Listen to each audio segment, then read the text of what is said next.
والذين آمنوا بالله ورسله أولئك هم الصديقون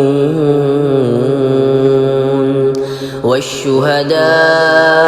عند ربهم لهم أجرهم ونورهم والذين كفروا وكذبوا بآياتنا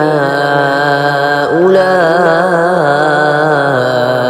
أصحاب الجحيم اعلموا أنما الحياة الدنيا لعب وله وزينة وتفاخر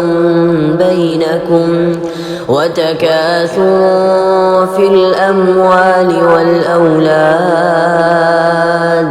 كمثل غيث أعجب الكفار نباته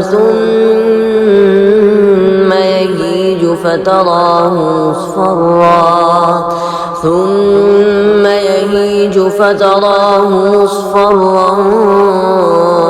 ثم يكون حطاما وفي الآخرة عذاب شديد ومغفرة من الله ورضوان وما الحياة الدنيا إلا متاع الغرور سابقوا إلى مغفرة من ربكم